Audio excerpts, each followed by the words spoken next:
வேளச்சேரி பரங்கிமலை பறக்கும் ரயில் இணைப்பு தொடங்கி பரங்கிமலை 3 ரயில்கள் சந்திக்கும் முக்கிய போக்குவரத்து மையமாக உருவெடுக்கிறது. இது பற்றிய சிறப்பு தொகுப்பை பார்க்கலாம்.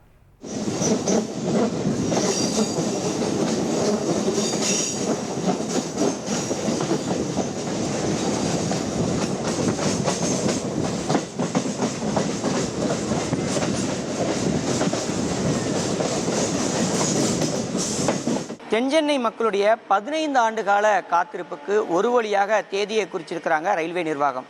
என்ன அப்படின்னு பார்த்தோம்னா, வேளச்சேரி பரங்கிமலை இடையான 5 கிலோமீட்டர் தொலைவு கொண்ட பறக்கும் ரயில் சேவை திட்டம் என்பது முழுமையாக முடிக்கப்பட்டிருக்கக்கூடிய நிலையில் வருகின்ற மார்ச் 10ஆம் தேதி முதல் அது மக்கள் பயன்பாட்டிற்கு வர இருப்பதா ரயில்வே தரப்பில் அறிவிப்பை வெளியிட்டிருக்கிறாங்க.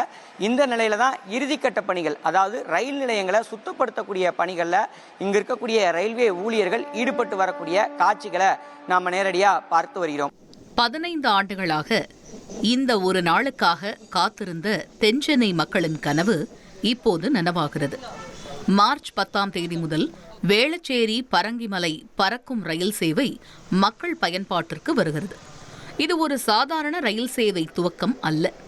இது தென்சென்னையின் போக்குவரத்து வரலாற்றில் ஒரு புதிய அத்தியாயம். ரயில்வே திட்டம் 10ஆம் தேதியிலேருந்து தொடங்கணும் அபிஷியலாவே அனௌன்ஸ் பண்ணிட்டாங்க. இது குறிப்பா அந்த ஆதம்பாக்கம் பரங்கிமலை மக்களுக்கு எந்த அளவுக்கு பயனுள்ளதா? ரொம்ப பயனுள்ளதா இருக்கும். ரொம்ப நாளா எதிர்பார்த்தோம். நாங்கள் கிட்டத்தட்ட 10 வருஷத்துக்கு மேலே அதை எதிர்பார்த்துட்டு இருக்கோம். 10 வருஷத்துக்கு மேலே அது வேலை நடந்துன்னு இருந்தது. ஏதோ சம் இஷ்யூன்றதால அது பெண்டிங்கில் இருந்தது. இப்போ அது சக்ஸஸ்ஃபுல்லாக நான் இது பண்ண போதுன்னு சொல்லியிருக்காங்க. அது ரொம்ப ரொம்ப ஹாப்பியாக இருக்குது எங்களுக்கு. அது வந்ததுன்னா எங்களுக்கு சிந்தாதிரிப்பட்டிக்கு நேராக போயிட்டு நாங்கள் எல்ஐசி போகிறவங்களுக்குலாம் அது ஈஸியாக இருக்கும். சென்னை கடற்கரையில் இருந்து வேளச்சேரி வரை 18 ரயில் நிலையங்களை இணைத்து 19.47 கிலோமீட்டர் தூரம் பயணிக்கும் இந்த பாதை இப்போது மேலும் 5 கிலோமீட்டர் நீண்டு, அதாவது புழுதிவாக்கம் ஆதம்பாக்கம் வழியாக பரங்கிமலையை அடைகிறது. இதன் மூலம் பழவந்தாங்கல், மீனம்பாக்கம், திரிசூலம், பல்லாவரம், குரோம்பேட்டை, சானட்டோரியம், தாம்பரம் வரை செல்லும் மின்சார ரயில் பாதையுடன் நேரடி இணைப்பு கிடைக்கிறது. வேளச்சேரி வழி போகிறது ரொம்ப பயனுள்ளதாக தான் இருக்கும். ஏன்னா அங்கே இருந்து வர்றவங்களுக்கு இங்கே வரணும்னா கஷ்டமாக இருக்கும். அப்போ இங்கேருந்தே போகும்போது அது கொஞ்சம் நல்லது தான். நான் அப்படி நினைக்கிறேன். மற்றவங்களுக்கு எப்படியோ எனக்கு தெரியாது. என்னை பொறுத்த வரைக்கும் அது நல்ல திட்டம். பறக்கும் ரயில், புறநகர் மின்சார ரயில், மேலும் மெட்ரோ ரயில், இம்மூன்றும் சந்திக்கும் மிகப்பெரிய போக்குவரத்து மையமாக பரங்கிமலை உருவெடுக்கிறது.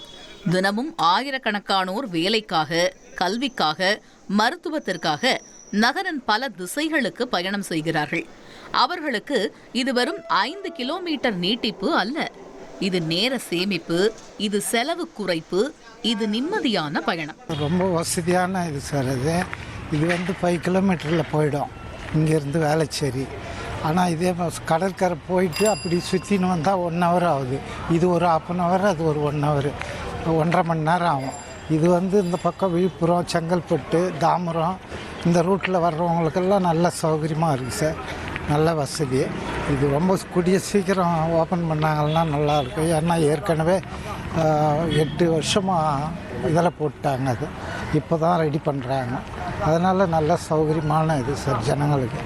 சென்னை எழும்பூர் ரயில் நிலைய மறுசீரமைப்பு பணிகளால் சில புறநகர் மின்சார ரயில்கள் பாதிக்கப்பட்டிருந்தாலும் இந்த புதிய இணைப்பு தென்சென்னை மக்களுக்கு மாற்று வழியாக அமைகிறது.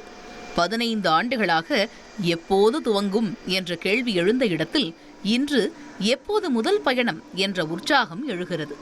போக்குவரத்து நெரிசலில் சிக்கியிருந்த வேளச்சேரி, தரமணி, பெருங்குடி, ஆதம்பாக்கம் பகுதி மக்களுக்கு இது ஒரு பெரும் நிவாரணம். நகர வளர்ச்சியுடன் சேர்ந்து போக்குவரத்தும் வளர வேண்டும் என்ற தேவை இன்று நிறைவேறுகிறது.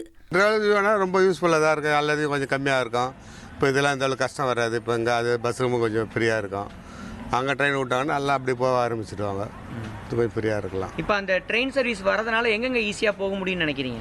நம்ம எங்கெங்கே வேளச்சேரியிலேருந்து நம்ம ஏர்போர்ட்டுக்கு ஈஸியாக வரலாம், புழுதிவாக்கம் ஈஸியாக வரலாம். அதான் அந்த லைனு சென்ட்ரல்லேருந்து இப்படியும் வரலாம், ஈஸியாக வரலாம். இது ஒரு கொஞ்சம் டிராஃபிக்காக இருந்தால் அது மேலே ஸ்ட்ரைட்டாக வந்துடலாம். மேம்பாலம் போகிறதுனால மேலே வந்துடலாம் ஈஸியாக. மார்ச் 10 வெறும் தேதியே அல்ல, தென்சென்னையின் புதிய பயணத்தின் தொடக்கம்.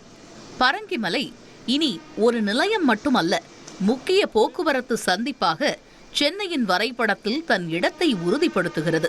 பொதுமக்களுக்கு ஏற்படக்கூடிய சிரமங்களை தவிர்க்கக்கூடிய வகையில் சென்னை கடற்கரையிலிருந்து சிந்தாதிரிப்பேட்டை வழியாக வேளச்சேரி வரை இயக்கப்படக்கூடிய அந்த எம்ஆர்டிஎஸ் ரயில் சேவையை பரங்கிமலை வரைக்கும் நீட்டிப்பு செய்வது தொடர்பாக ஆலோசிக்கப்பட்டு அதற்கான முடிவு என்பது எடுக்கப்பட்டு மார்ச் 10ஆம் தேதி முதல் இந்த திட்டம் என்பது மக்கள் பயன்பாட்டுக்கு வரும் என ஒரு வழியா ரயில்வே தரப்புல அறிவிப்பை வெளியிட்டிருக்கிறாங்க.